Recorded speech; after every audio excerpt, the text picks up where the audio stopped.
OCO, Halito. OCO. Escamochi, what's happening with your cousin? Oh my goodness. It's good to see you and you look happy. Yeah. Yeah. Oh, Welcome to Southeastern Talking Stick, past the Talking Stick. I am one of your hosts, Christina RRJXi, and I'm a pass the talking stick to my cuz. I am ChitoPa Nobupa, you heard me? And we in the building. We said greetings to everybody. You know what I'm saying? And I'm not at home. I'm actually amongst family out there in Texas, you heard me. I'm visiting my daughter and my grandbabies, you know what I'm saying? And tomorrow my son is actually getting married. So yeah.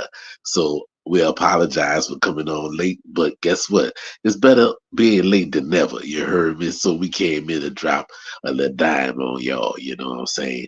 So what I like to speak about today is the Indian civil rights, and do they really have civil rights, or do they have human rights? Right? Right.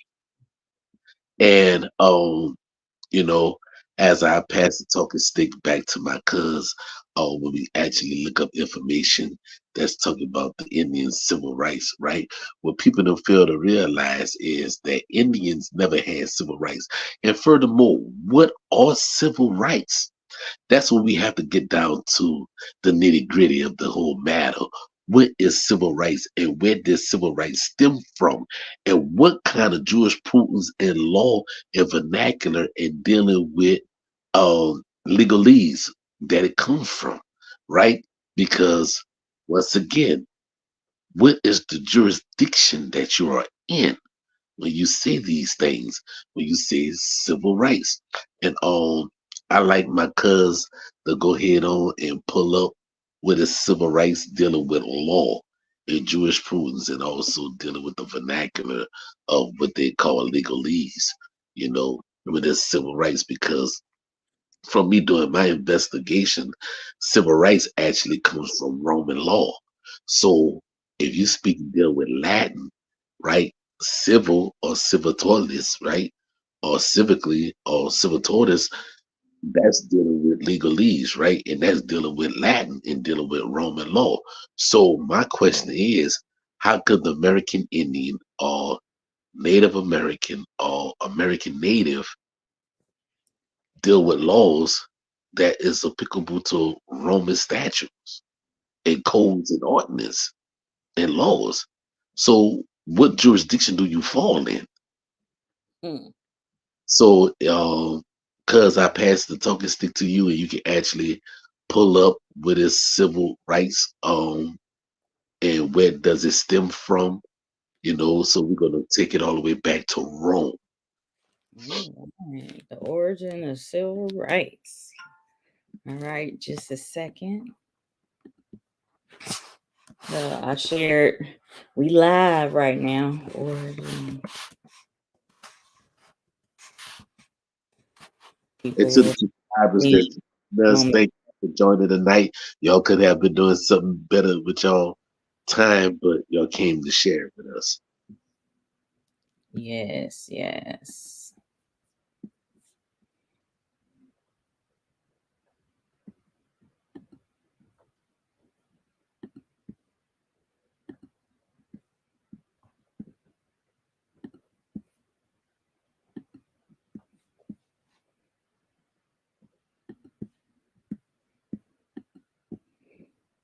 All right.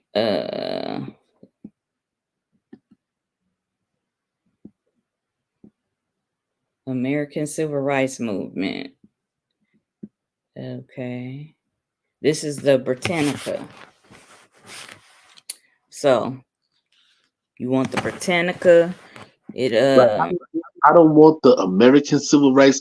I want the civil rights where it stemmed from dealing with Roman law. Okay, so I gotta put Roman law in there because I put origin of civil rights. No, And civil rights dealing with Roman law. Okay, Roman law. I'm gonna add that.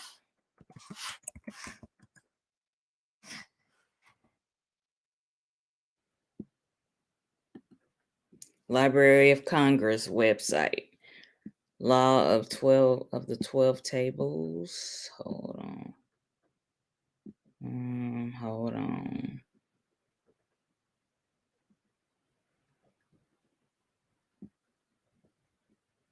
Civil literate.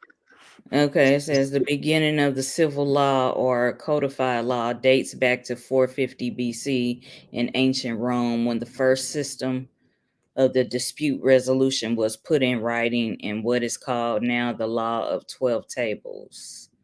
Mm-hmm. Corpus Luris Civilis.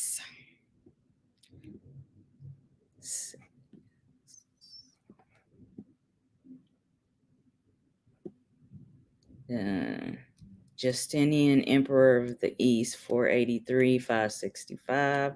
Codex Corpus Juris Civilis. And this is what you was talking about, right? Right, right, right. And see, and this is where people in them is getting messed over at, because you are putting yourself under the jurisdiction of Roman law. So you got a lot of people that's claiming Indians or Aborigines and all this there, but yet they're not dealing with their own laws. They're not dealing with the laws of the tribal nation. And well, you got people say, well, what about people that's not within nations? Well, you better get into one. You better get, because a nation does self-governing, right? It does self-governing, right? So these nations did not, these tribal nations over here, which became North America and South America and all the adjoining islands, they did not deal with civil liter. They did not deal with civil law. That's Roman law. Everything comes down to jurisdiction. Yeah, because your tribal nation has its own government and everything. It's its own entity. Right, right, right. So you have a lot of people that's talking about the Indian civil rights movement and everything of 1968, but yet they're not a part of a tribal nation. So therefore, when they talk about civil rights, then they falling right up under the 14th Amendment, which is giving them jurisdiction. Okay, you're talking about the Civil Rights Act of 1968. It expanded on previous acts and prohibited discrimination concerning the sale, rental, and financing of housing based on race, religion, national origin, sex, and as amended, handicap and family status. The Right, Act is also known as the Fair Housing Act of 1968. right.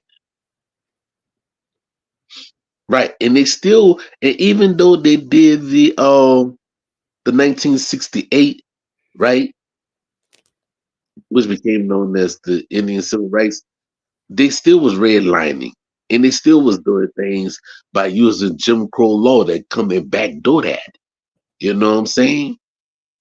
Mm-hmm. Yeah, they know how to backdoor a lot of shit. Right, Okay, now this one it says through the Indian Civil Rights Act of 1968, ICRA, Congress statutorily imposed on tribal governments provisions similar to those found in the Bill of Rights, commonly known as the Indian Bill of Rights. The ICRA provides protections similar but not identical to those provided by the U.S. Constitution. you see,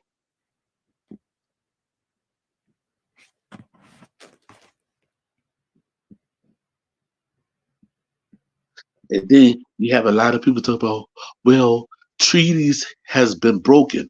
No, treaty has not been broken.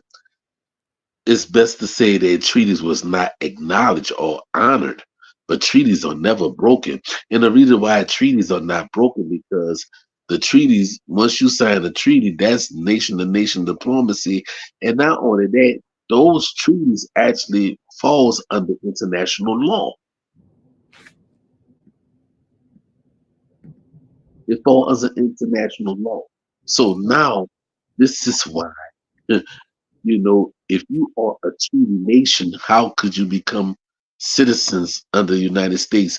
But yet you had Indians in there was made citizens of the United States, like in what somewhere between 1924 to 1928, somewhere around that time, right? With President Calvin Coolidge, and then we head on and gave Indians and them citizenships, and then we gave them the right to vote in the political process. You see, so when they did that, right, that's when they became citizens of the United States, and then they wound up getting civil rights. But before that, they didn't have none of that. Yeah, and you was talking about comparing civil rights to human rights, and I was looking this up, but I'm gonna have to get another tab to share. But this is, I put in United Nations and human rights, and this is really not what I want to see, but UN Declaration Human Rights. Let's see. Nah, that ain't it.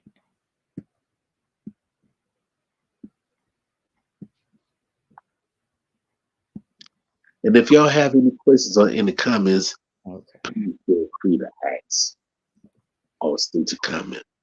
Okay, United Nations Universal Declaration of Human Rights.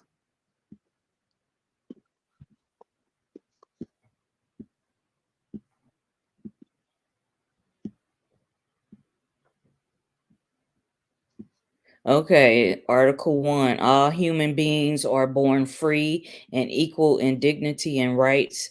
They are endowed with reason and conscience and should act towards one another in a spirit of brotherhood. This is from the UN.org. So this is their website. Welcome to the United Nations. Okay.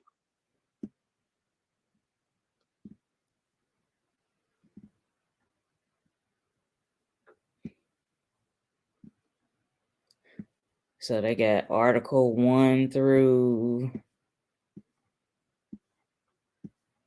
what is this? They got a lot of articles in here. Let me see. It's 30 articles in here. Right. We breaking these down? Are you giving the summary? What's up? Well, we're giving the summary because, human rights, everybody around the world have human rights. But if you notice, when you get to North America, they talk about civil rights, you know. And then if you go back throughout history dealing with Roman law, right? When those people who was enslaved under Emperor Augustus Caesar, they was actually given a privilege, right, to do the things that the first class citizens of Rome had done. You see, so that what they do with. So look at it. The same thing happened in North America with the so-called slavery. What they did, you're supposed to be emancipated, right? Then they gave you a proclamation that say you have the right to vote now.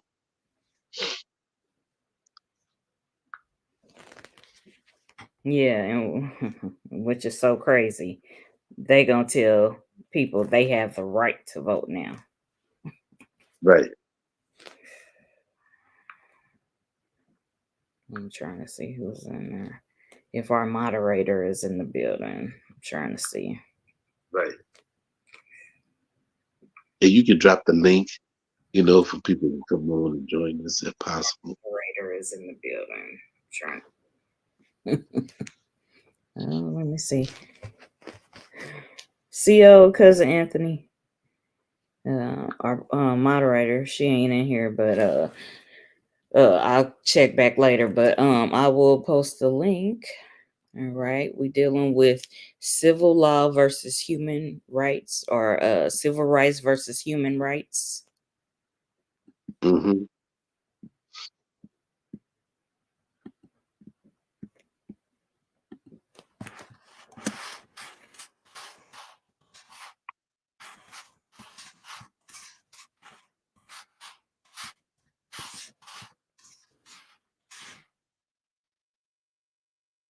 And then my thing is this: how can anybody give you rights when it's already said that the rights was already bestowed upon you? Yeah, that's why I said, how they gonna say y'all giving us the right? Right.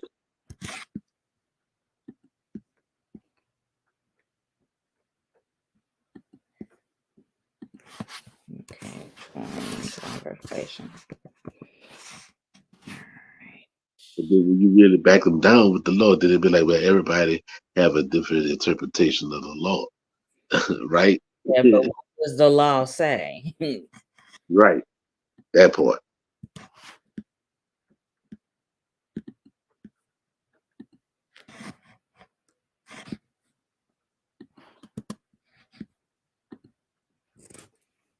So, so yeah, that's what that's dealing with.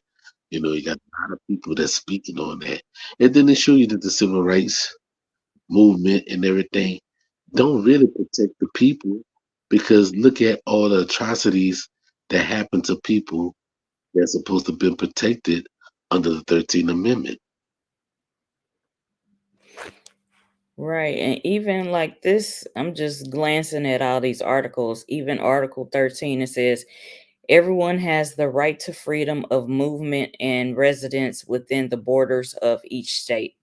Everyone has the right to leave any country, including his own, and return to his country.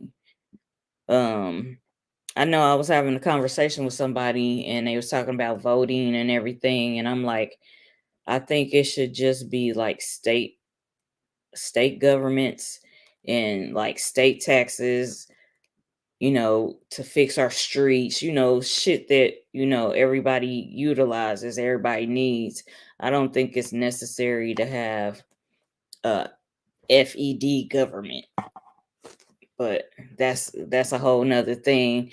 But in in retrospect, every tribal nation has its own government, it's its own entity, Right. and when you fall under that, it's kind of like not amnesty, but I think you know what I'm saying. You're under that umbrella. You're under your tribal nation's umbrella, Right. which should be fucking untouchable, but you know. Well, this is why they had treaties that was done because if you did anything that was contrary to what was done in the Constitution, I mean in the treaties, then you would be handled for that. You know what I'm saying? Right. And the messed up thing that I noticed is that, okay, we have the BIA, the Bureau of Indian Affairs. Right. And it's kind of like when I was going over the chief, Coco Koweski, Hmm. how they were mad at her because basically she allowed them to interfere in the tribal nation business. And Right. in essence, all tribal nations, well, I won't say all, but a lot of them do deal with the US or the government, even though they have their own government and everything that comes with that. Yeah. Case in point, the five civilized tribes. You know, when things like when it was kicking the Freemans out and everything, the Freemans and them went to Capitol Hill and spoke about how the nations and them kicked them out and everything.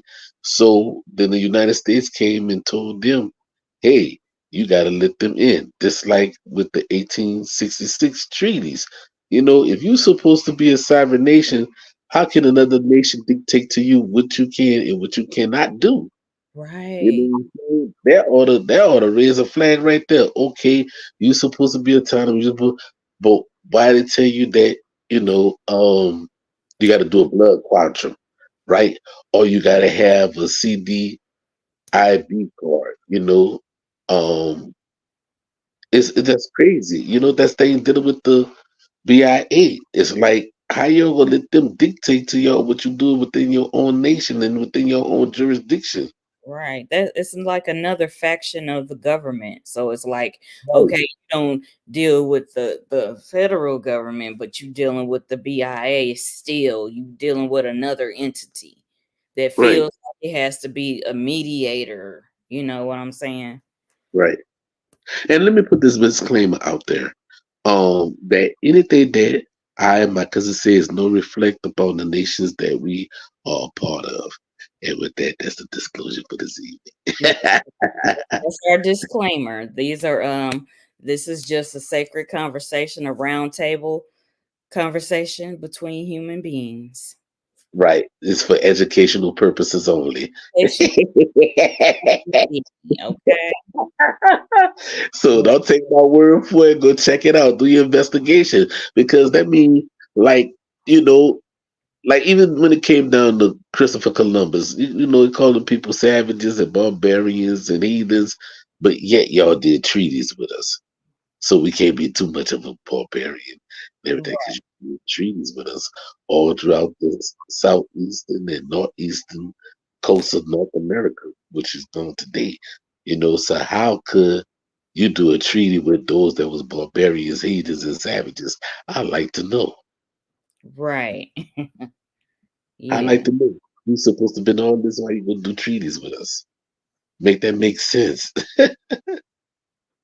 Yeah. And so, okay, let the people know. Okay, we're talking about the human rights, the civil rights, and individual tribal nations and the government.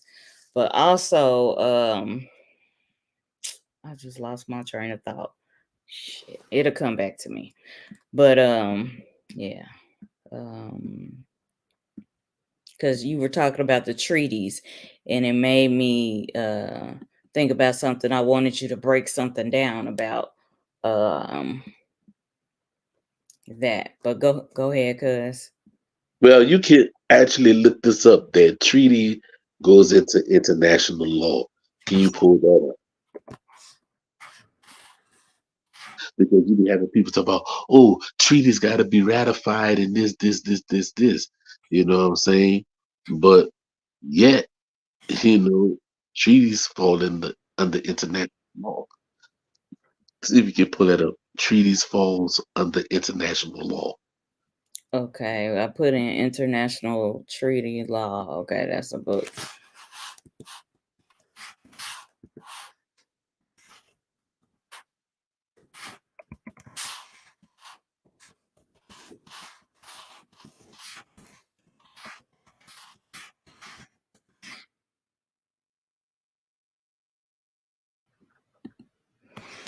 Treaties and other international agreements are written agreements between sovereign states or between states and international organizations governed by the international law. The United States enters into more than 200 treaties and other international agreements each year. I know what I was going to say. So, the United Nations. Okay, the United Nations is in essence another like mediator, Mm-hmm. but it's not necessarily like the federal government or the BIA. So which if a person had to deal with one of those entities, the federal government, the BIA or the United Nations, which one would you want to look at or deal with if you had to choose just hypothetically? Which is the better of the three? Or is there a better? Well, it's like this, right?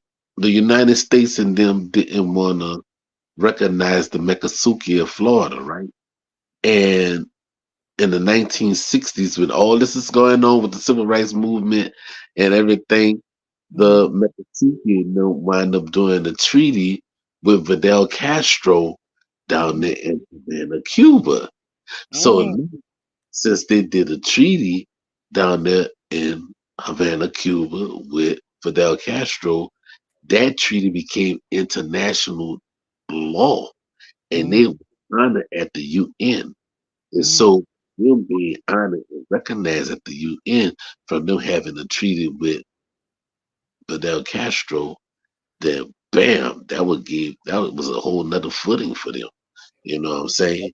That So just like knocked out the middleman. right. That's what they did. They knocked out the middleman, which was the United States. Right. And so this is why the US, quote unquote, I'm just speaking my thoughts. It's like that's why the US got beef with Cuba because they operating like that, huh? A matter of fact, can you pull up Mekasuki done treaty with Cuba? Okay. You can pull it up. This was in the 1960s.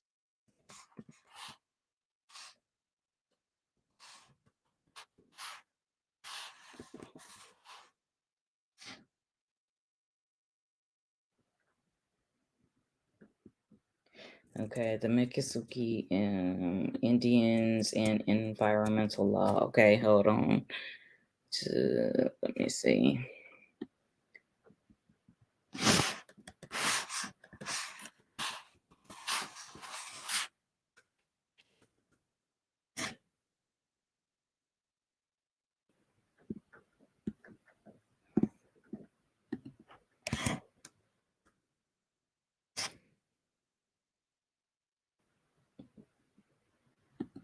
Communicate with Cuba. There you go. Yeah, I'm trying to click it.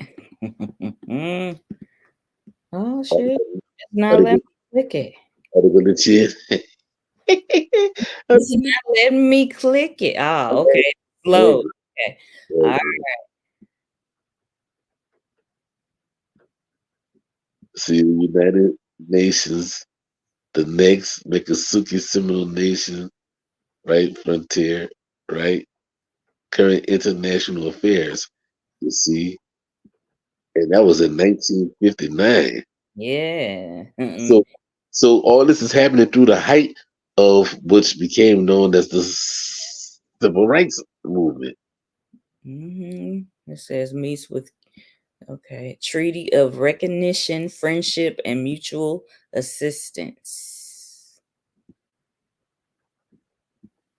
July 1959, the Miccosukee Seminole Nation arrived in Cuba. Yeah, look at that. They like, oh, y'all doing it like that? We gonna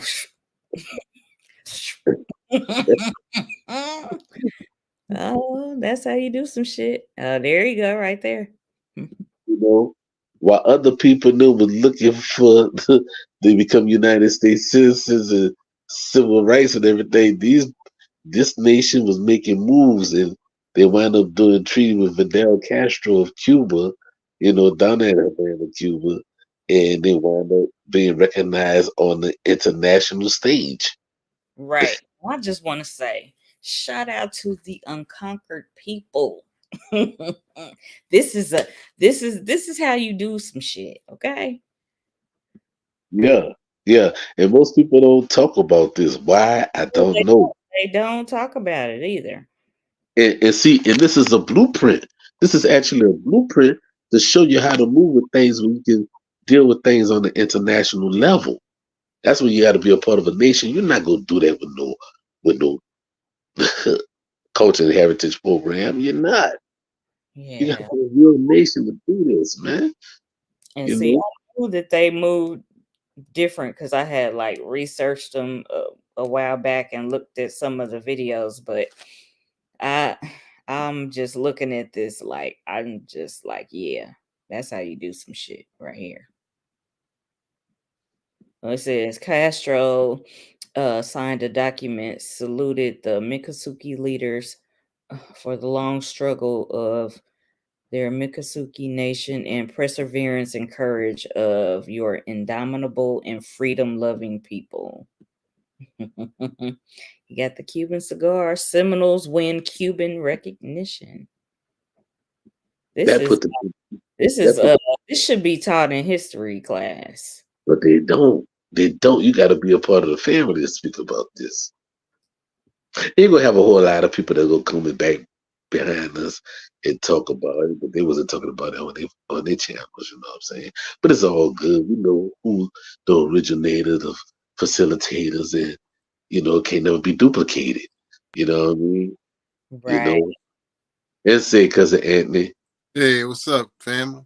what's CO, going on? cousin Anthony. What's yo? How's Yeah, it? this Yeah, is awesome. get it big. This is just like take a You screen. got all these. You got Yeah, all these. it, You got all these internet Indians. They're speaking and stuff, but like it's cool, fine and dandy. We see you trying to do your work for David. You got yeah, a yeah, yeah, nation. You know, this is the nation doing things. These people not going to ask no United States. Oh, we've been Right. reclassified. Can you reclassify us back? Then no, these people say, look, man, we're a nation. We going down to Havana, Cuba. We're going to get recognized and everything. And bam, it's on the international level. The Right. United Nations can know do. about. It says Castro's recognition of the Miccosukee, it says, as an independent nation.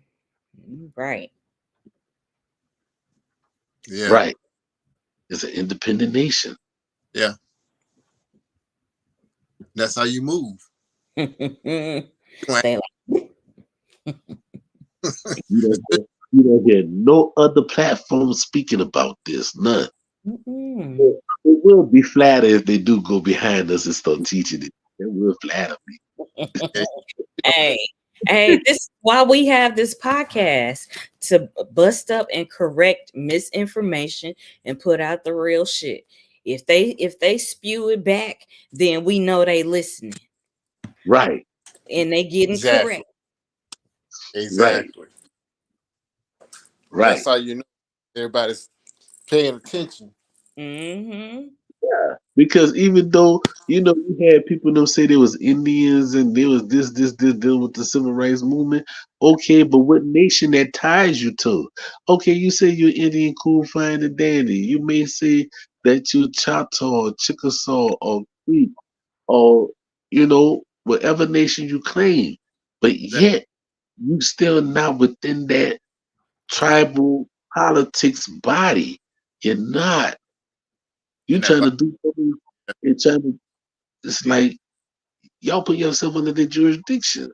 Right. And this is, look at what they say right here. It says the Cuba venture became a pivotal issue in negotiations with the Bureau.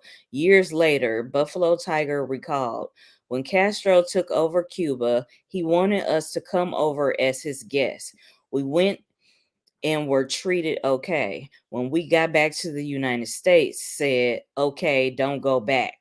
Promise you won't, and you will be Miccosukes. We needed our own power, and we had to go to Cuba to get it. Yeah, yeah, stepped on the stage, on the international stage right. when they did that. They like, and we gonna be in the papers. Okay, it's gonna be everywhere. It says the government wanted to pay us money to shut up. This is what You they want. see, The you government see, wanted to Yep. pay us money to shut up. We wanted land set aside for us and to be left alone. No one in Washington would listen to us. So when Fidel Castro took over in 1959, I went over there and smoked some cigars with him and the Guevara, and I asked them, do you recognize the Miccosukee tribe? Castro said he did.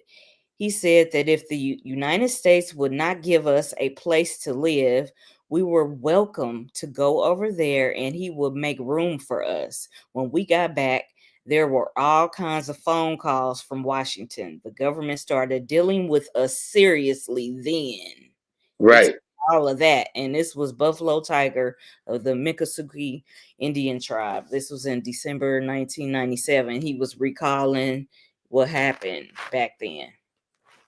And then look at this, right? That's basically the same thing that happened when you had the Black Seminole Scouts that actually was recognized by the government of Mexico. You know what I'm saying? Are those the Muskoka? Right. Okay. You say that again. You said the Black Seminole Scouts, Mexico. Because I'm Yeah. messing up. The Mexican government and them recognize the Black Seminoles because the Black Seminoles actually helped the Right. Mexicans. Yeah. The Mexicans actually defeat the United States at the Battle of Alamo. But you know they lied and say that they won. You know the United States say that, but that wasn't true. You They know, always make themselves look good. Yeah. Okay. right? Okay. It says the Mexican government welcomed the Seminole allies as border guards on the frontier, and they settled at El Nacimiento Uh-huh. Walia. After 1861, the Black Seminoles in Mexico and Texas had little contact with those in Oklahoma. So this is under the Black Seminoles. And their descendants are still there to this very day. Right. The Muskogos, they got monuments like dedicated to the Muskogos and Yep. even John Horse. Yeah. Because right now I'm not too full to where it happened at because I'm right here in Corpus Christi right now, and Well, that just skip hopping to jump away. right, go on a field trip. Yeah. Yeah. So like I mean, people them saying the Indians, okay, you go find a day, and we gonna get with your tribal nation and make things happen. You Exactly. know, you ain't gotta write no petition. Go ahead on and join your nation that you say that's running through your veins. Yeah, You know, stand on your,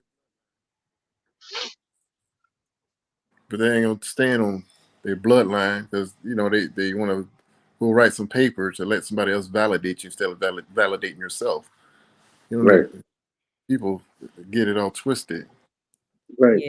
It says after the forced relocation of the Seminoles and the Black Seminoles from Florida to Indian Territory, a group led by Seminole Sub Chief Wildcat and Black Seminole Chief John Horace moved to northern Mexico. The group yep, settled in El Nacimiento in 1852. They worked for the Mexican government to protect against Indian raids. Many of the Seminoles died from smallpox, and many of those remaining eventually returned to the United States along with some of the Black Seminoles. So right, these the Muskogos or Negros Muskogos, Yep. the dark Indians, basically. right. And they have the Seminoles day. I think that's in October to commemorate what Yeah, what celebrate happened. Juneteenth too. Yeah. Mm. And see, and also you have to remember that, dealing with the Underground Railroad going to the South, in the late 1700s and the 1800s, you actually had some of our family members who went down there to Havana, Cuba, right? Yeah. They went down there. So, yeah, you got family that's down there, you Yeah. know?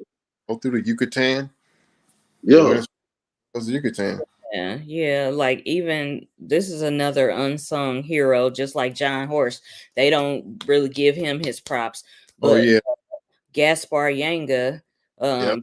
they say maroon, which is a misnomer, but it's he was basically an indigenous person, but they called him a maroon. Of course, they put African in there. I Yeah. know there's an admixture, but they always focus on that.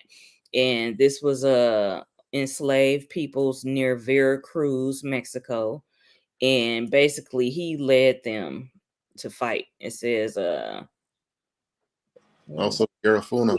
yeah, Yanga achieved an agreement with the colonial government for self-rule of the Maroon settlement. We always fighting for our own shit. So Yep. he got his Maroon settlement. It was later called San Lorenzo de los Negros and Yeah. also San Lorenzo de Saravio. But yeah, I had to pull that up, and they call him El Primer Liberatora de America. My Spanish is choppy, so forgive me for chopping up that word. But I just thought about this since you thought you about John Horse and the Seminoles and the Miccosukee. So I just thought of him. We got to give him some shine too. Right. Right. Yeah. Right. That we got to put the light on. It's so important for people to repatriate within the nation that you said it's in your blood. You gotta put in work. You just can't sit back and just be like, "Oh, I'll let everybody else do the footwork." Like, no. When you get in there, you do your research and investigation, your genealogy, then you trying to find out what these nations are. Because they even like to say that the nations and it was extinguished. They're not. You know, they say that with the laws that those who were Indian that was in amity with the state or the government shall be deemed as extinct.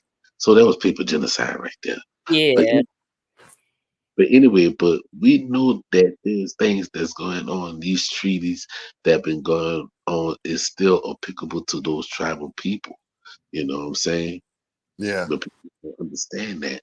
That's why they ask you about, you know, do you know your rights? Well, what is your rights? Right? Yeah. What's the right of you being an Aboriginal, as you so-called say? Right? What did the tribe say? You know, because if you're a member of that tribe, a national of that tribe, then you have to know the tribal laws. Yeah. And another thing, a lot of them haven't really dealt with the approach on how they move. They still move in, I say, lack of a better word, in nigger ways. You got to put those things. You got to get rid of those ways because it's not going to be productive for you when you do move in a tribal setting, Right, because it's very disruptive. right. Nephew's in the building. What's happening? Baby? What's happening, baby? Man, What's up? we've been going in all day today. You know what I'm saying, man? I'm so motherfucking happy, man. You know, in these things that, huh? I saw You say, you, Davis. yeah, with me and my grandbabies, man. This is what I do this for. You Yeah, know, and hopefully it'll rub off and help people to know these things because look at it, right? yeah, Look, you had people that was hung during the time that they had the doggone 14th Amendment. You know what I'm saying? But what people not fail to realize is, right, that the 13th Amendment, the 14th Amendment, and the 15th Amendment were called the War Amendments. Okay? So now, what that's going on, right? yeah, Now, at the time when the civil rights, that's the civil rights, but the amendments was being written, that was in the 16, in like in 1860 something, during the time when they had the Civil War, right? So now you really got to ask the question, um, cuz ask AI this question. During the time of the American Civil War, was Congress in session? Ask it to AI. Was the United States Congress in session when they had the American Civil War? You need to find out something.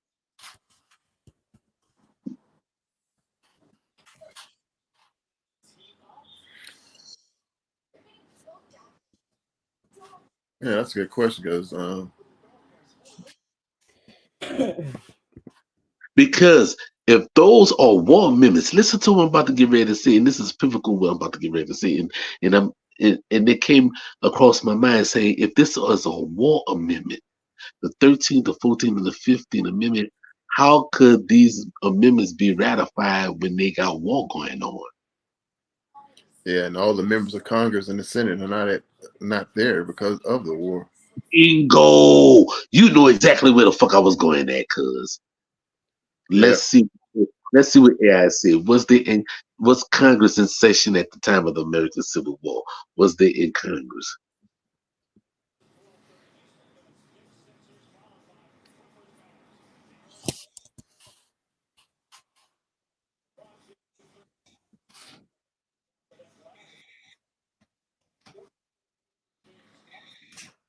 Ain't that where the Wartime Act started? I think so. I think so. If my memory Because a lot serves of me people well. that when the United States in war, it automatically suspends the Constitution. That part. And this is why they did things like when you had the 13th Amendment with the original 20 sessions, but they Yeah, done away with that. Now, how you was able to do away with that, but yet you came up with another 13th Amendment? called coup d'état. Bingo. They know what they would do. Now, I won't be surprised. It started from within the government itself and then branched out. So that's why they had the Civil War and the Reconstruction. Yeah. So what the AI say? Did they say that Congress was in session during the American Civil War? I didn't ask AI, but every time I type this in, it's giving me this answer.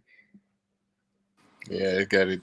They got it kind of like Like I guess I got condensed it.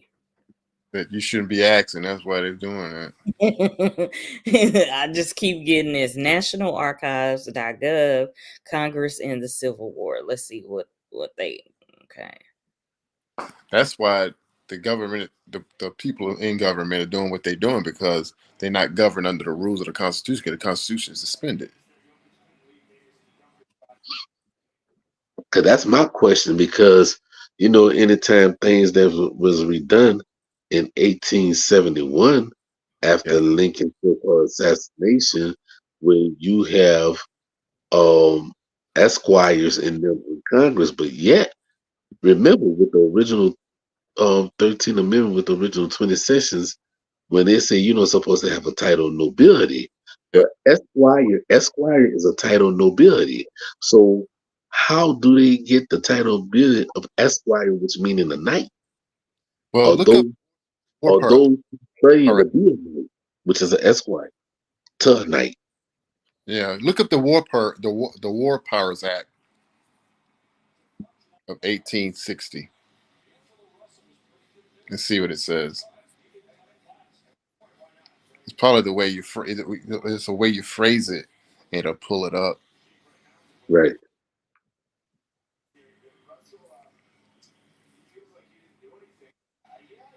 Because once it's suspended, it gives the president gives him a little bit more of power and say so.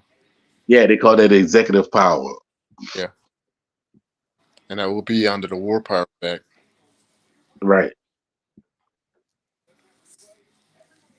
Yeah, I'm starting to remember a lot of it. That's what they teach you in civics, but they don't teach civics in school no more. Not the way. Right. I learned a little something about that in civics. What middle school we had civics. Yeah, I Okay, had it. what did you want me to look up, huh? Was Congress in session at the time of the American Civil War?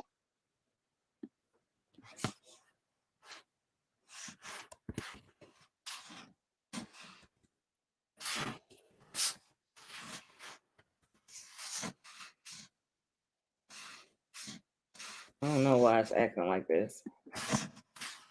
They must not want you. They must. They must don't want you to find out. But with the algorithms, you got to ask it a certain kind of way. Yep, you got to phrase it a certain way for it to pop up. Yeah, because I done asked it different. Well, put in 1860s War Powers Act and see what pops up. Yeah, because it keep on. You said what? 1860 war power. Yeah, the War Powers Act and see what pops up.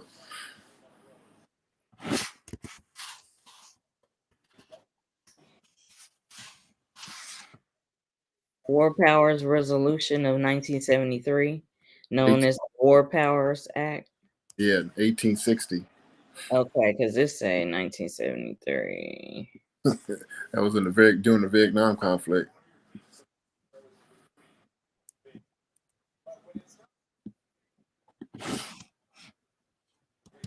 18 what? 60. 1860. Okay.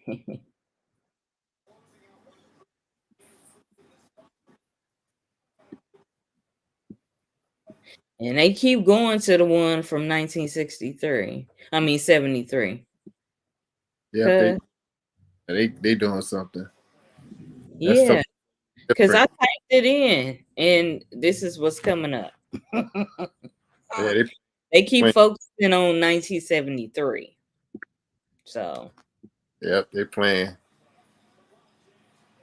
okay, War Powers Act law passed by the U.S. Congress on November 7th, 1973. That's when Tricky Dick got shown out. He was it 71 when Tricky Dick had this. That's on Watergate around that time. Ooh, Tricky Dick. Yeah, what else you want me to look up? It ain't gonna let you anything to deal with certain that topic. They ain't gonna. Yeah. Okay. Wait a minute. This says show results. Okay. 1860 is missing from all of these results. I guess you had to put Abraham Lincoln in there. You want me to look up something else, Pa? Well, ask why was that? Why was the 13th, the 14th, and 15th Amendment was called the War Amendments?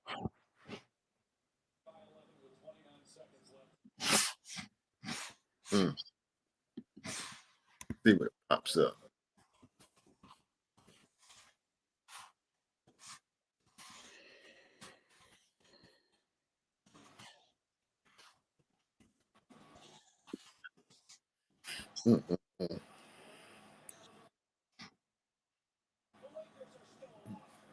Why was it called the War? What? Why was it called the War Amendments? Okay, the War Amendments. Mm-hmm.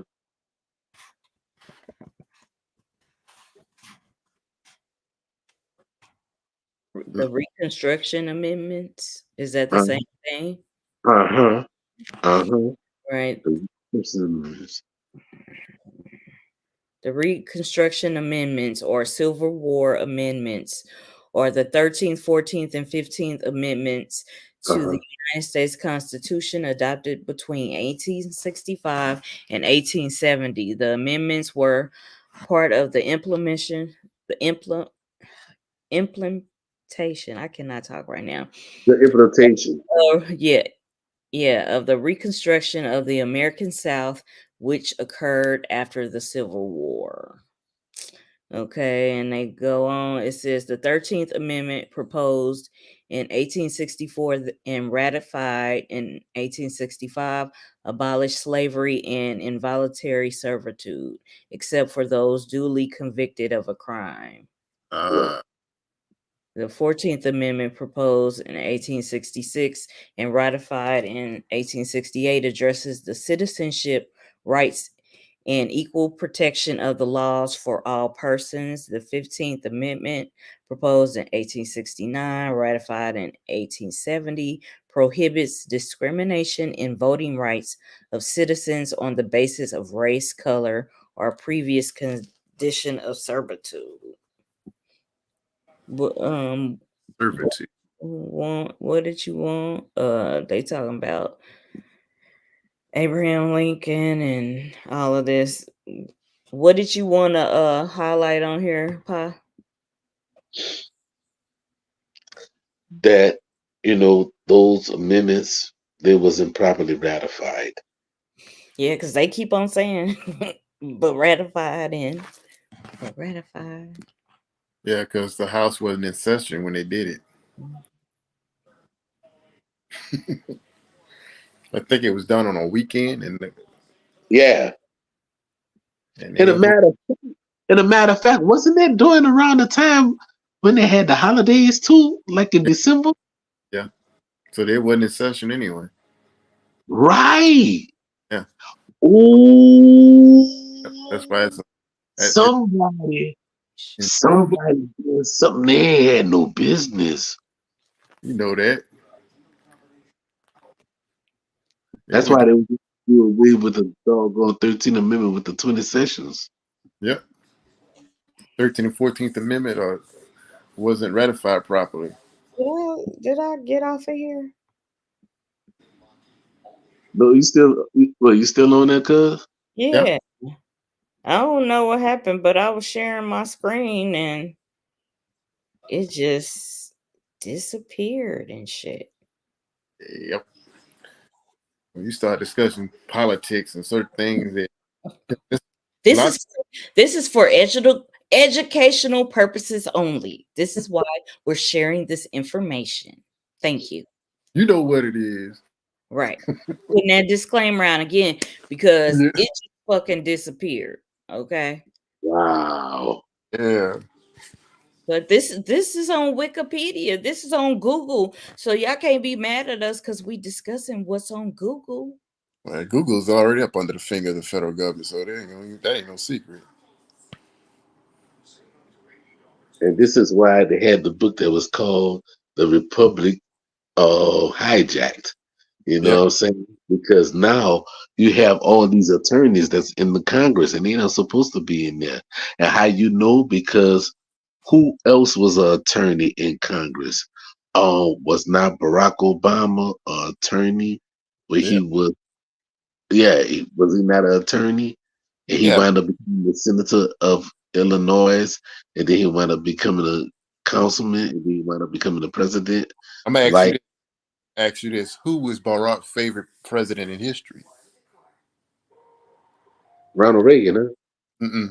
It was Abraham Lincoln, because Abraham Lincoln was a lawyer.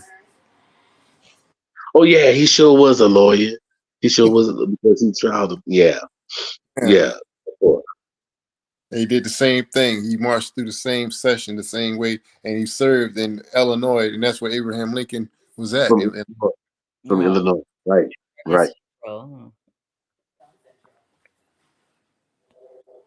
So now you have all this that's going on and everything. That's why you have the 13th Amendment with the 20 sessions gone out of it, and nobody never questioned why did y'all take that out, and why did y'all leave 13 the way it was. And they're still doing it to this very day. They take out what? Say it again. They took out the 13th Amendment with the original 20 sessions. And you can find it now because it's online now.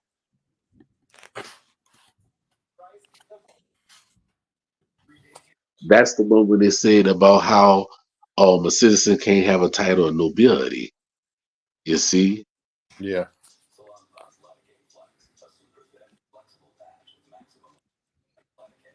Can't be a duke or a lord or none of that. Or Esquire, right? Here. Oh my goodness. Okay. What does the original 13th Amendment say?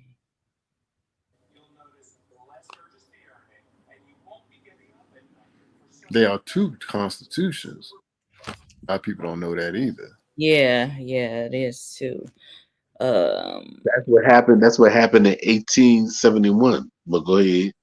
Did you find something to read?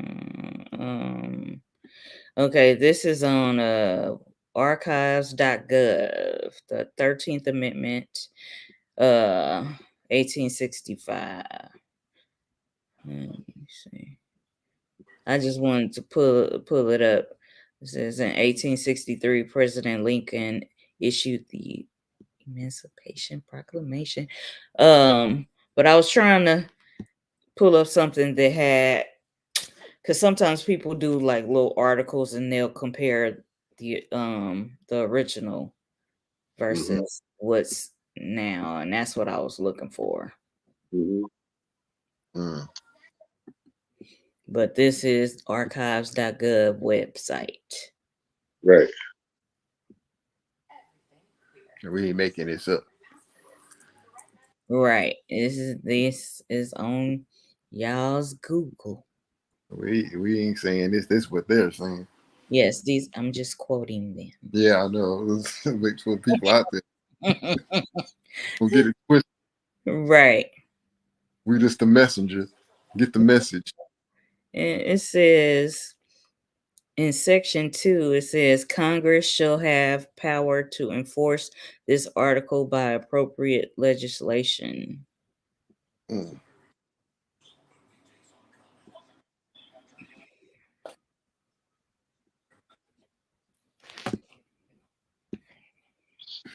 Let me see.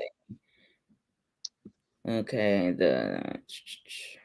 neither slavery, and I read this earlier, it just keeps saying that neither slavery or involuntary servitude except as punishment for crime. Okay, but it's not. Okay, I guess I should look up, compare both constitutions. I wonder will it let me look at that. Yeah, put the organic and the United States corporate constitution, if I'm not mistaken, how it's worded.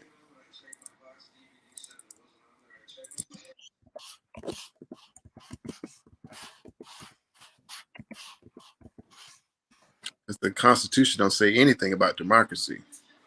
Right. That's another fallacy. And That's not only was Abraham Lincoln a lawyer, but he was also a banker too. yep. Yeah, this hands in a lot of things. And he's a president that hung more. He hung how many Indians? I think it was 64. Who did? Abraham Lincoln. He hung more. Say it again. Yeah. To tell people that, they be like, what? Like, yeah, you gotta go look that up. Right.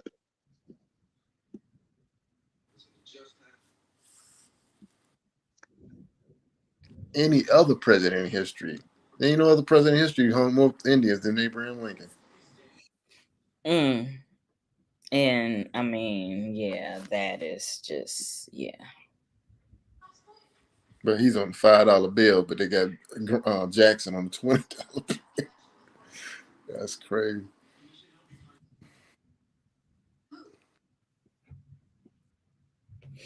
Okay, I'm not even gonna say it. Okay. Okay, yeah, the first one, let me see. These Articles of Confederation.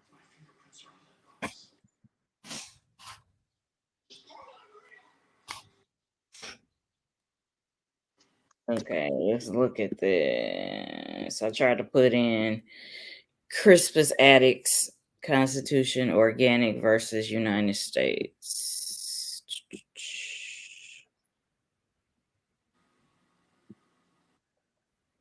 Somebody put this in.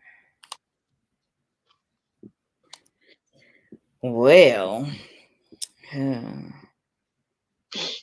I guess I'm not putting in all the right shit for it to pull up.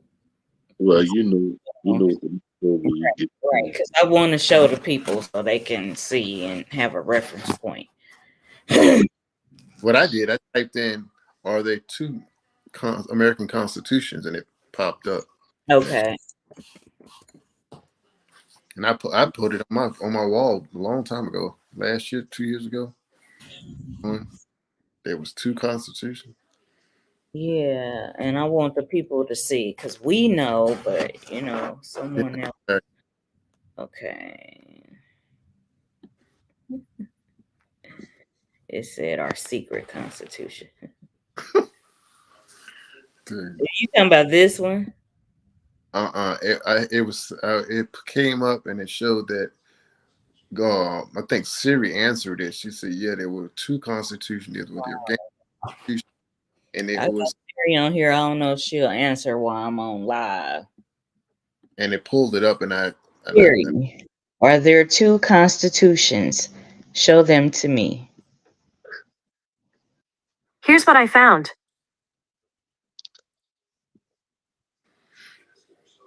Well, family, I'm about to go ahead on and turn in. You know, Huh? You get ready to turn in, Grandpa? Yeah, the grandbabies.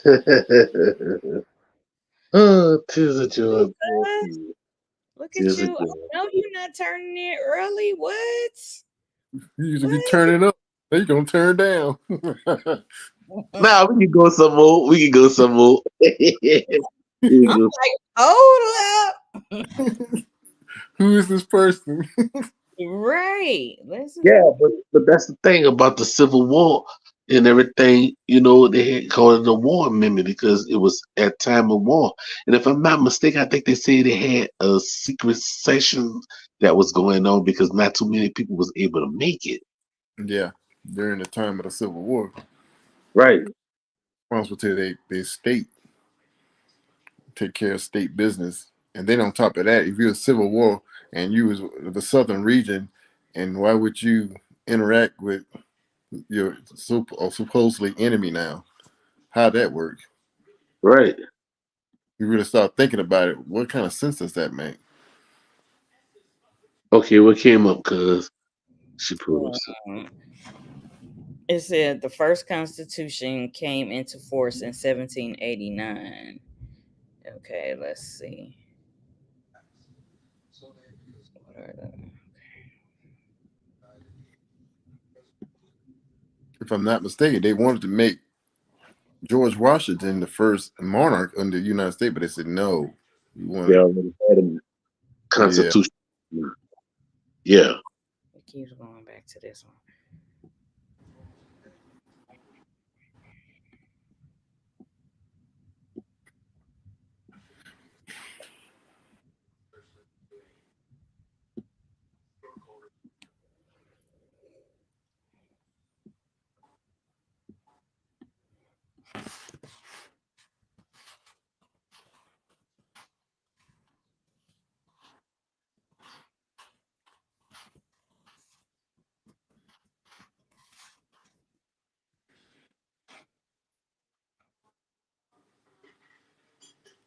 Well, I'll try. Okay. Yeah. And Siri had showed me some stuff, and then it pulled up this video, and it had this music playing loud, and it wouldn't stop, so I did exit out of there. But we Okay. know that there are two constitutions. Yeah. Um, You don't have to dig that deep to get it either.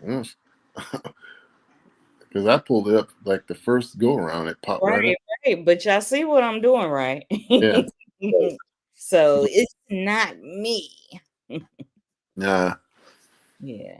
it's the algorithm. Yeah. And I mean, this ties in with, what we've been talking about. Human rights versus civil rights is the subject of this. Yeah, because Dr. King they changed the narrative because they were trying to go for human rights. And something, if I'm not mistaken, it's been a long time because I was reading up on that, and it was coming about that it would be harder to do that than it is to get civil rights. It'll take longer, I think he said it was, to establish that because that's dealing with, if you deal with human rights, because human rights trump every law in the book across the planet. Yeah, because we went to that UN site and it was talking about your human rights. Yeah, because that's the first thing. That's what Malcolm X got killed for, because he was trying to bring awareness to human rights, not in not dealing with civil rights and any type of other, but dealing strictly with that because the United States can be brought on charges for violation of human rights, and that's why they had to get rid of him because they never answered to a crime of genocide to this very day. They've never been charged for it. They've on the United States is on a list, but they've never been properly charged with genocide, and it's Mm. documented.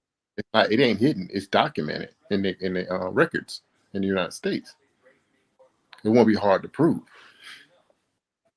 So anybody got any questions? How many people we got in the live in the chat? We got a couple of people. Any questions?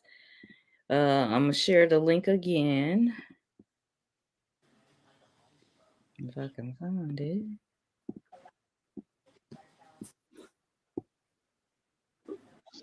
Cause you've been doing a lot today.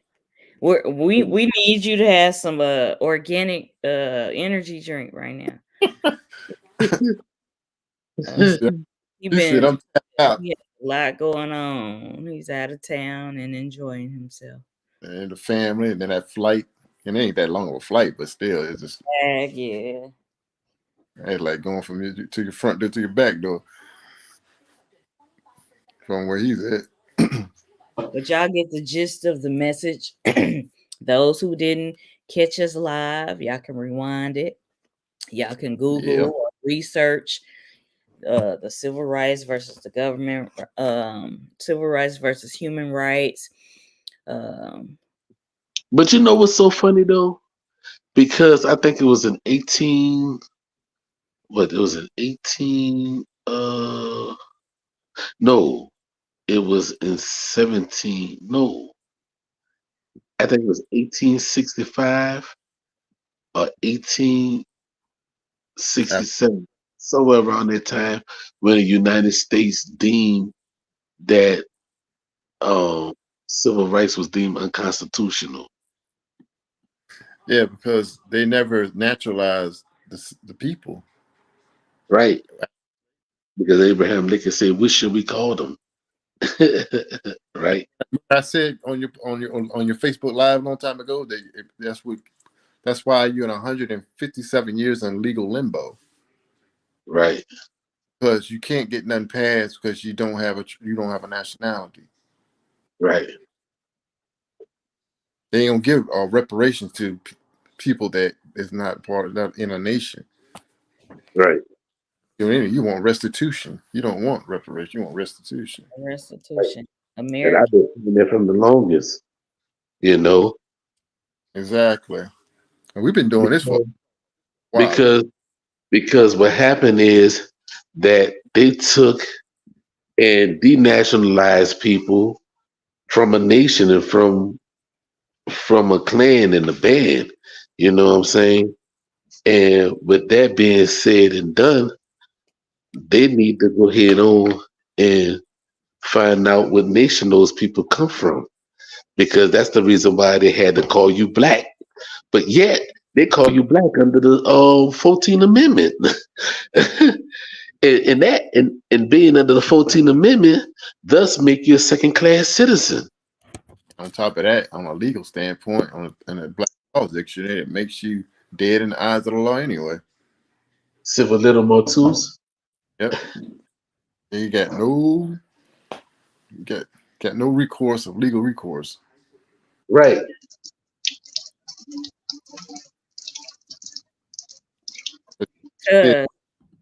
Yeah. Oh, okay. Yeah, I'm right here. Oh, okay. All right.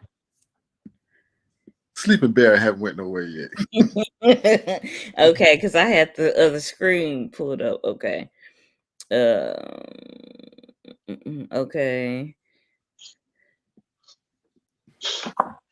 And a matter of fact, if you was to go to the etymology dictionary, if you go to the etymology dictionary and you put in, oh, okay, what you got right there? The 14th Amendment. I was talking about the 14th Amendment. Etymology of what? Etymology of second-class Citizens. Of second-class citizens.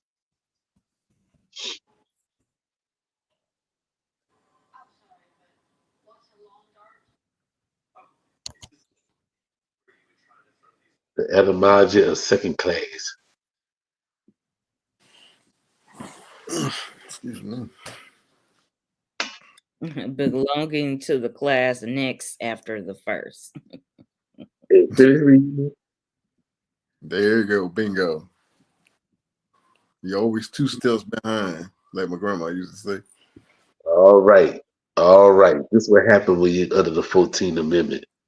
In the in the words of the Hebrew Israelite sister, read. Read. You almost made me spit out my tea. Hey, that's some real shit, okay? Oh, the truth be funny though. It's a read. and go ahead, read some more, sister. Yeah, they do that, and it's so annoying. But in this case, read. See what second class. See what second class is, right? See what second class is. God.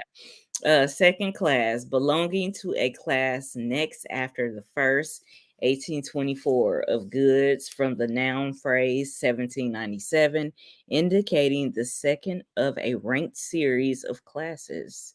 University, society, church, later railroad accommodations. From second, adjective, class, noun. The phrase second class citizen is recorded from 1942 in U.S. history. Wait, in U.S. history? What else? Read. Oh my God. Okay.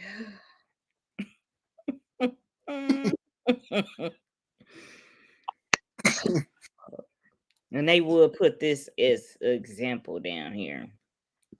The Negro recognizes that he is a second class citizen and that the status is fraught with violent potentialities, particularly today when he is living up to the full responsibilities of citizenship on the field of battle.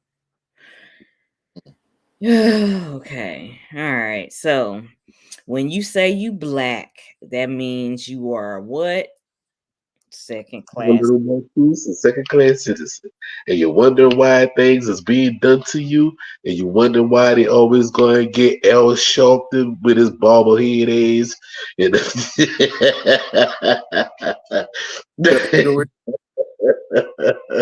and Jesse Jackson and all the rest of them, now they're going to get Attorney Clump.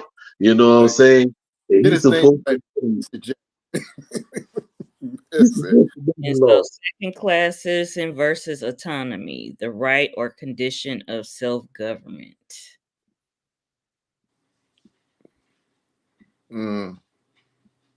See, back in them times, after Reconstruction, the so-called American Negro had more going for them back then than there is today, because it was so many black towns that came up and were flourishing. The Negro towns, the dark Indian towns. Yeah, the Wall Streets and all that there. Yeah, it wasn't really Black Wall Street. Rosewood, all these places, they were flourishing. Under the circumstances they were flourishing. Now, what's the problem? They had a different tactic. They had to dumb you down. Family to destroy you.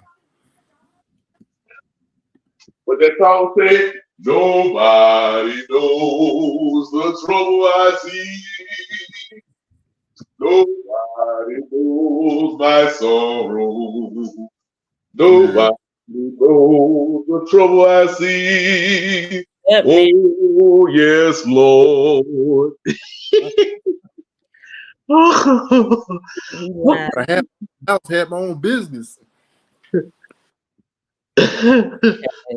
Schools, banks, churches. That's the only thing you got, and that's barely got that. Churches, your own churches. Right. Today. Because that's what my grandmother used to say. During the back in those days when they had this, the Jim Crow and everything, we had our own. We didn't have to really depend on them for nothing, because it was all about us, for us. And compared to the day when after everybody got right. You know what movie showed you that? Which one? How did I get $1 and then get a piece of mind? Tell me, how did I get life? That's life. Ooh, yeah. That's life. Life. Yeah. That's life. Come on, Casey. Come on, In JoJo. the great Somebody done me wrong. Yeah, they show you that on life. Yep. Yeah. Homeboy said it. Can I get a pecan pie, Billy? How you know my name, boy? It says that on the name tag. Well, if you can read, boys, if you can read, nigga, why you can't read that sign say whites only? Well, I just want to get a pie.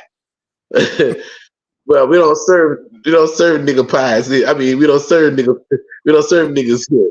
We only serve white pies. Well, how much will it cost to get a nigga pie?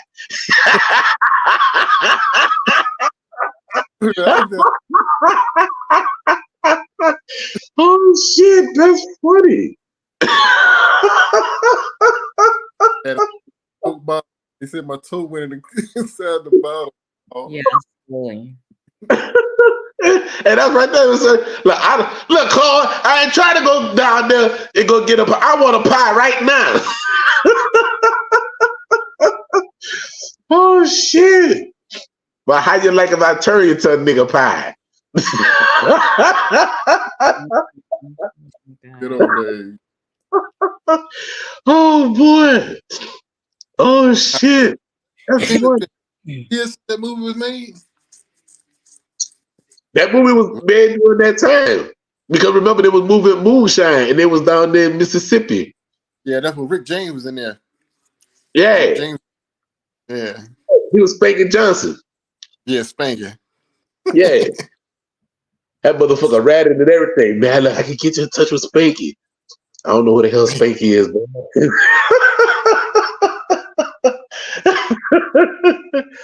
Oh shit.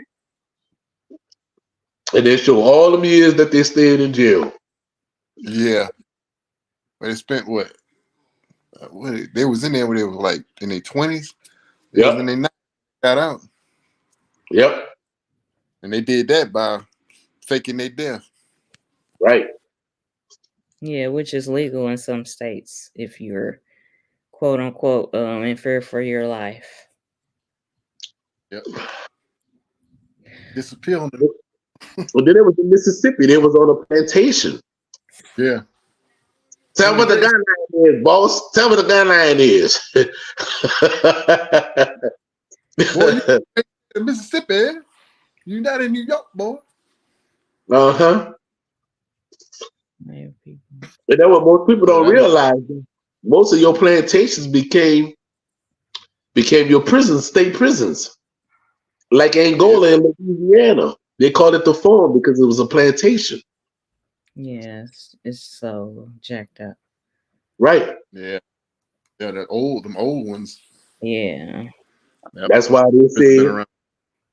they say slavery is all voluntary servitude.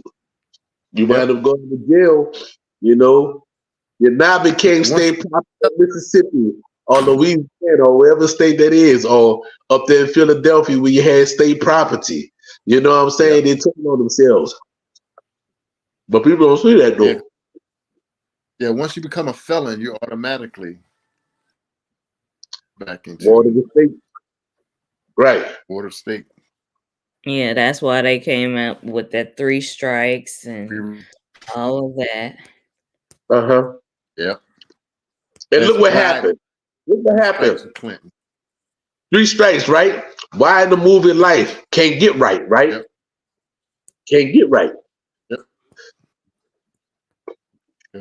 Yeah. Who's that baby pappy?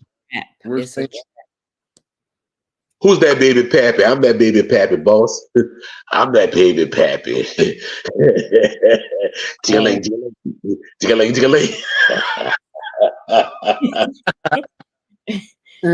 Oh my God. Okay. Well, we was talking about the 14th Amendment, and it says following the Civil War, Congress submitted to the states 3 amendments as part of the Reconstruction program to guarantee equal civil and legal rights to Black citizens. As major provision of the 14th Amendment was to grant citizenship to all persons born or naturalized in the United States, thereby granting citizenship to formerly enslaved people. You see, that's who it was given to. That's who citizenship was given to. Those who were formerly enslaved. So thus making you a second-class citizen under the 14th Amendment, making you a second-class citizen. So now you got to ask the question, well, if the 14th Amendment is a second-class citizen, then who is the first-class citizen? Because people thinking that they don't have no first-class and second-class citizenships in the United States, and it does. It's a caste system in the United States. Yeah, Right. yeah. Every place usually has a caste system. I know, like White and black caste. Mexico had a caste White- system.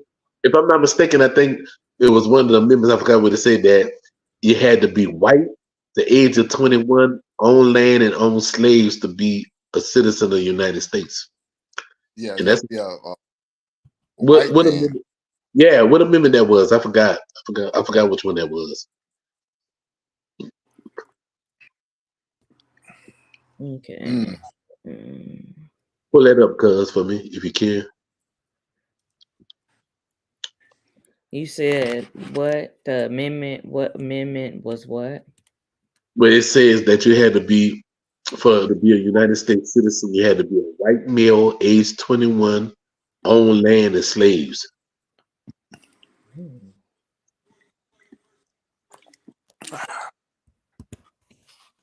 Said white male, age of 21, own slaves and land.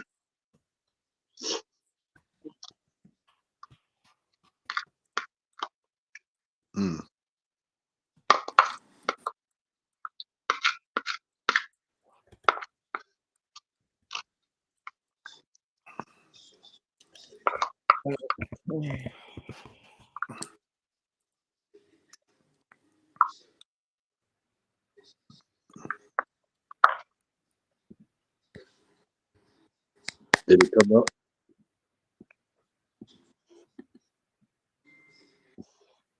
Yeah, there you go. On his face on there.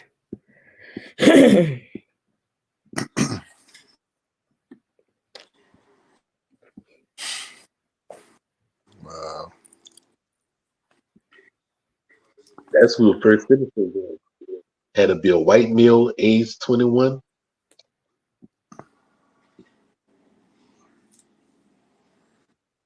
So tell me, how did I get life? Yeah, yeah. That's my shit. Somebody done me wrong. Yeah, he'll be singing that in the morning. What's that? From me. Oh my gosh. What we gonna do, Pa? Man, y'all didn't know I can roll a lot. I can sing. More shows. Monk shooter.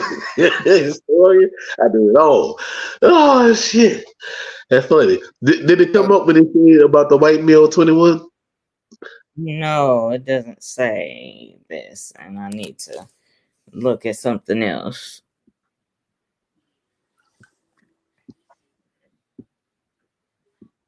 My bad, y'all, for cutting up like this tonight. Oh, we free on this podcast. We free. It's free. Right.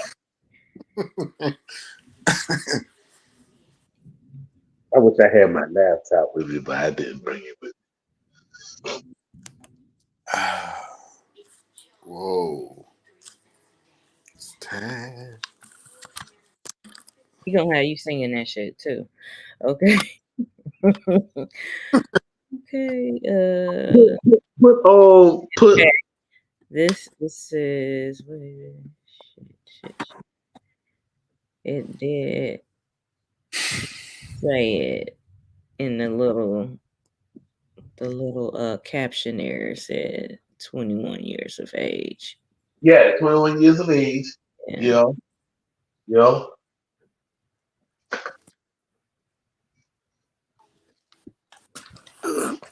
Okay, it says the 1857 Constitution restricted suffrage to white males 21 years of age and over. Changing the state constitution required an affirmative vote on a referendum in 1868, 2 years before the 15th Amendment prohibited denying the vote to anyone based on race, color, or previous condition of servitude slavery. It says the Iowa legislature submitted to the voters all white males at the time. Okay, so they saying all that, but that's the part that said the white male 21 years of age. What you were talking about. So this is proof. We not making this shit up. This is what it said. Because they was considered the first class citizens. 18. Yeah, it says restrict suffrage of them. They show protecting them, huh? Oh, yeah.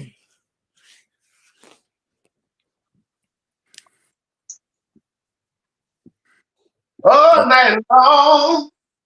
That's why they got control of the situation now, because they been putting this down for a long time. So the ones that they inherit all this. But they ain't been teaching this in school either. They're not gonna teach that in school.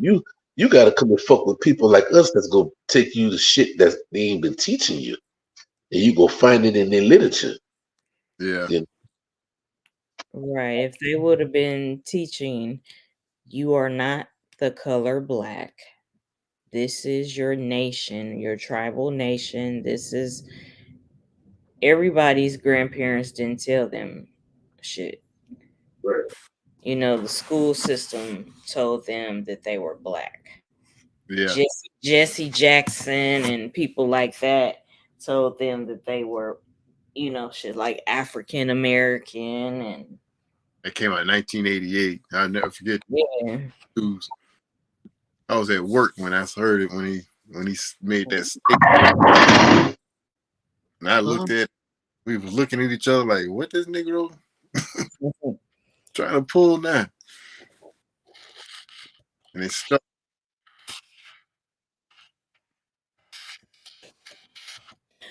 I wish I had the little thing, but and I have so many of them. But you know, the little thing that breaks down. At first, they labeled us Indian, then you know, everybody was little the chart. Yeah.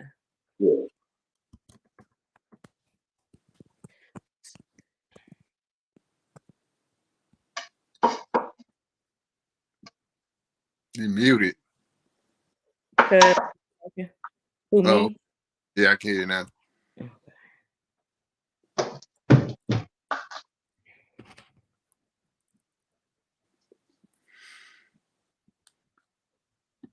So we have any comments in the chat? I don't see any. No. Nope, everybody just tuned in. They laughing.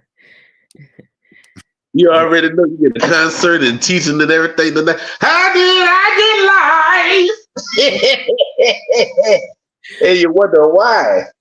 Everybody, you do the same way. You do the same crime as a white man, but you get more time. Yeah, because you call yourself less than. Yeah, because you walk in the courtroom and you're already medically at a disadvantage by using the word you shouldn't even socialize with. Black. So somebody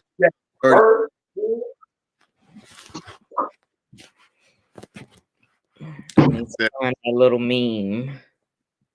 And making them challenge them, prove that you right. are.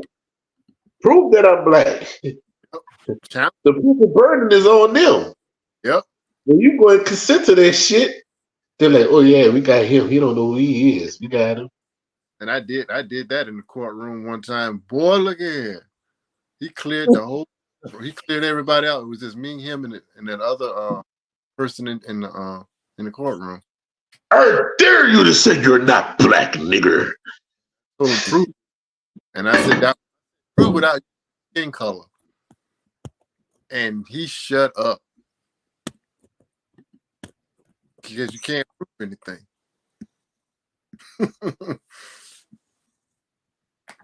Can't prove a damn thing.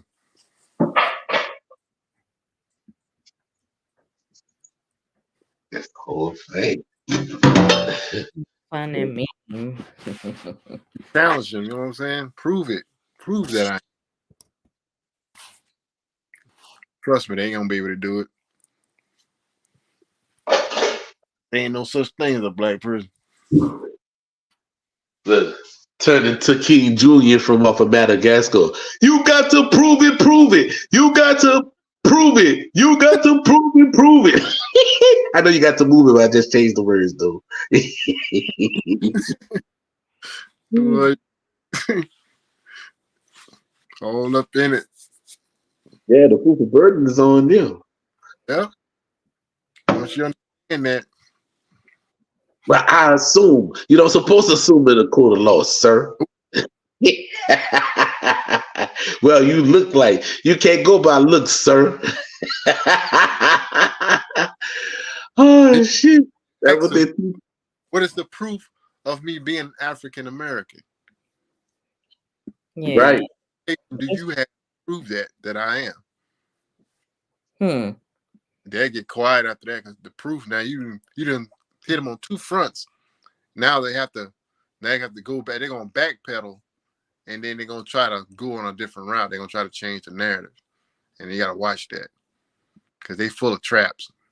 Oh yeah, it's a trap. Keep it simple, keep it clear and distinctive. Yes. I found this little thing: colored persons and Indians defined, 1930. Okay. This was one of 3 so-called racial integrity laws passed between 1924 and 1930 in Virginia. Colored persons and Indians defined: every person in whom there is ascertainable any Negro blood shall be deemed and taken to be a colored person. And every person not a colored person having 1/4 or more of American Indian blood shall be deemed an American Indian, except that members of Indian tribes living on reservations allotted them by the Commonwealth of Virginia, having 1/4 or more Indian blood and less than 1/16 of Negro blood shall be deemed tribal Indians so long as they are domiciled or said reservations. You know what? Just something that's occurred to me. How can they prove that if they haven't did that? You know, your ancestors, right? Say, for instance, you have mother and your father. Your mother got a certain amount of Indian blood, and your mama has a certain amount of blood. So what would that make you? That's that blood quantum that the Congress and them had set up. You know what I'm saying? But it's flawed. Yeah, and they know it's flawed because some of the tribes are saying they don't want to use it because they got a lot of European, white and Scottish and all of this stuff, and they probably got 1% American Indian. So how are they gonna base that? And on top of that, Indians intermarry with other Indians, different tribes all the time. Right. So that blood quantum that's a hawk of shit, you ask me, because you can't use it because marry up. Yes, exactly. Like the Salagi tribe, they say that as long as you have 1 drop of Indian blood, you are Indian. If you have 1 drop of Cherokee blood, you are Cherokee. If you have 1 drop of black blood, you black. That's how they used to say that. Yeah, in the other part of the world, that's what they say. But you know,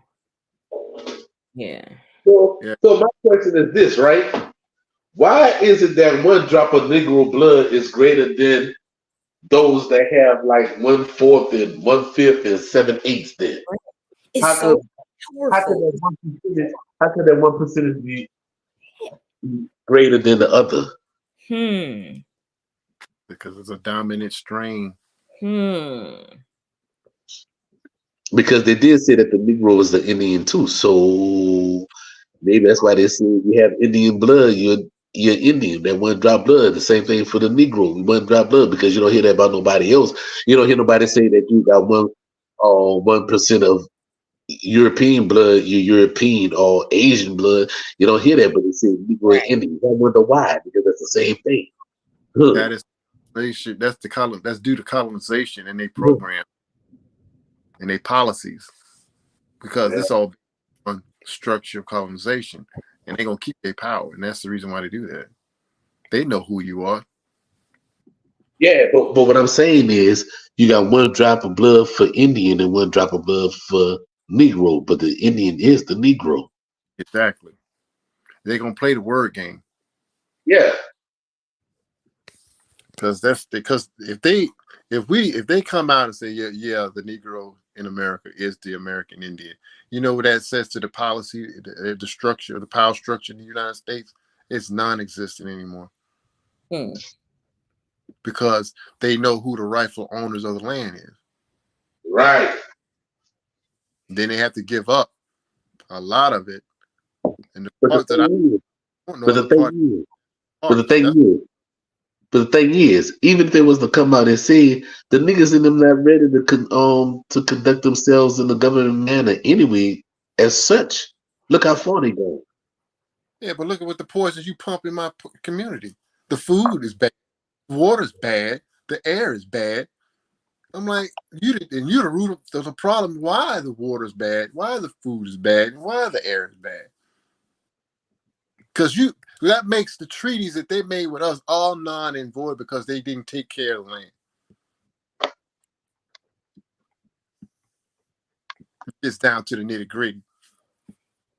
Yeah, we even have a song about the one drop of blood. Yeah, it's crazy. Because it is, because, and if they deal with blood quantum, say, what's your blood type? And you want to use blood quantum. I'm type, what is your blood type? Exactly. Now, if two can play that game. But it's like I open up a Pandora's box on their head, so I'm like, I don't play with them. I'm like, look, stick to the facts of the truth of the matter. You can't prove who you really are. I can.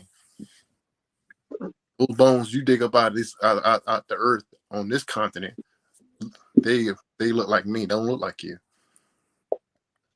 How about that? Wow, preposterous. You don't know what you're talking about. And on top of that, and the ones, I'm not saying all other tribe, the other lighter skinned pale Indians out there, there's no shade on them whatsoever, but don't come pointing fingers at me. You don't look like the pictures of your ancient ancestors on the wall. I had to set somebody down right here in Seattle about that. I said, girl, don't come talking to me. And I'm looking at Chief Seattle. Chief Seattle darker than I am. And you don't look nothing like the man. I look more like him than you do. So what are you trying to say, man? What are you trying to say? You know what I'm trying to say. You perpetrating a fraud, like you say back in the day. You perpetrating fraud. Yeah, I wish I could find that video, but there is a group of indigenous people. They are actually talking about that they should actually recognize dark-skinned Indians, just like they have embraced Indians that have a lot of white blood in them. They should embrace dark-skinned Indians. There's a movement picking up on embracing dark-skinned Indians among, I think it was on YouTube. So this is one lady on there. She's talking about how you can't recognize one without recognizing the other. They do have this is blood as we do. Exactly. Yeah, I know exactly what you're talking about. That's a young lady. She's making a big movement about it, which is true. If you're gonna do for all, That's like, Exactly. Yeah, because when I see people's chiefs, they looking straight like a white man, and I'm like, okay, that's I perfect. understand. If y'all accept him and he can be y'all chief, you gonna accept dark skinned Indians into your Yep. tribe because Yeah. that would be only fair. Yeah. That's only fair. Actually, mountains, but just keep it, fair and even across the board. Level playing field. Right. But it's easy to be said. It can be done, but people get stuck in their egos and their pride. And I'm like, ain't got nothing to do with that. Stick with the truth. This is what it's all about anyway. The truth. You want the truth? You can't handle the truth. You can't handle the truth. What But you about to pop up there, cuz? Well, I was trying to pop up something, but they want me to subscribe, and I ain't trying to do all that. But it was just talking about fighting for recognition. Oh, that was the New York Times. I guess they want people to subscribe now. I always had a big problem with that recognition word, the word recognition. How in the hell are you gonna recognize me? I'm in my house and you just a visitor. Right. That always rubbed me the wrong way. I can't stand that. It bothers me in a way because I know what it's saying when they say that. Because you determine, am I recognize you or not? Like I'm begging you. So basically, what you saying that the United States government are narcissists? First class. No, Right. They the poster child for that shit. they really know for the narcissist. And they stamp them out like they make the money. But how. Okay, when we was talking about the caste system, y'all. Yeah. Yeah. I wonder what they. I'm trying to pull it up. Shit.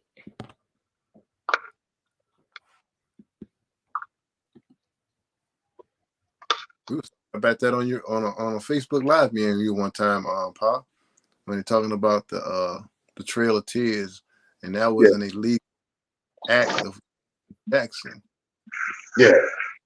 which made that illegal because he defied the court order of the Supreme Court. Yeah. You got the law, I got the guns.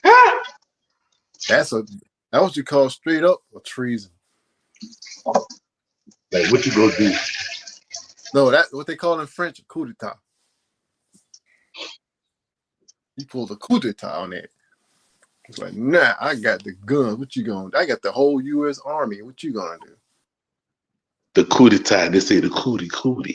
Get the cootie. Oh, that's funny. This is the caste system from Spain, but they show like okay, a Spaniard with an Indian is a mestizo, and then Yeah. all these other ones in mulatto. Like a lot of my family members are listed as mulatto. I have mulatto embassy. It says Espanol, Spanish, and Amor is mulatto, and Amor could be a dark skinned person. But what is Amor? For the people listening, a Moor and a Spanish person is mulatto. This is just from the Spanish caste system, and then I was going to show the American caste system. What you say, Pa? Huh? Was you about to say something? No. Oh. I thought you was about to say something. Uh-uh. Then they said a mulatto and a Spanish person is a Morisco.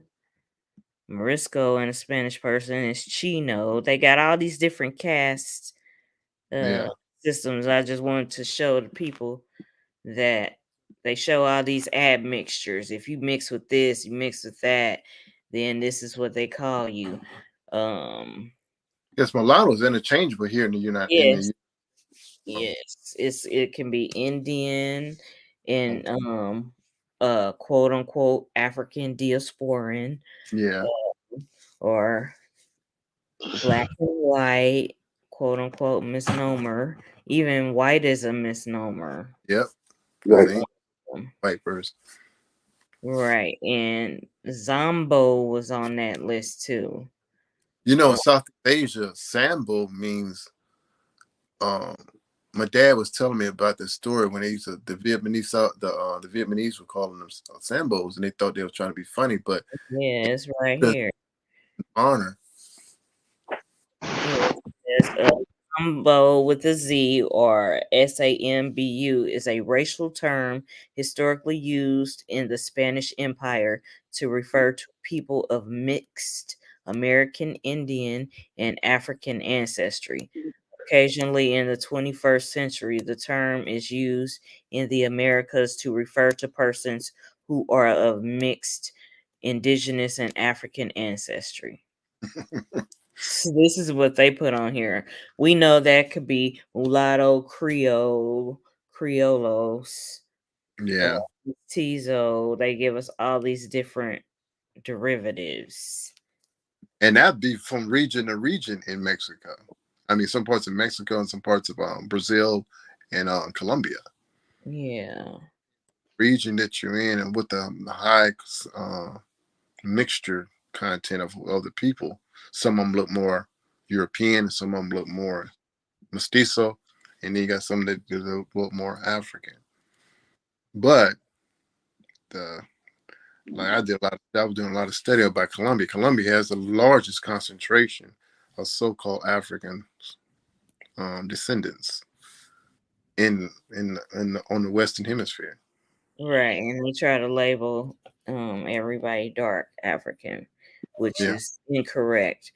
But exactly. yeah, it says the quote unquote black Indians in the United States. See Zombo. Yeah, Yeah. Sambo. It's basically a Creole person. Okay, don't get it. Don't see know they came from Zambia. I'm like, no, it got nothing to do with Zambia. No. Because No. people take that and run with it. Trust me. Yeah.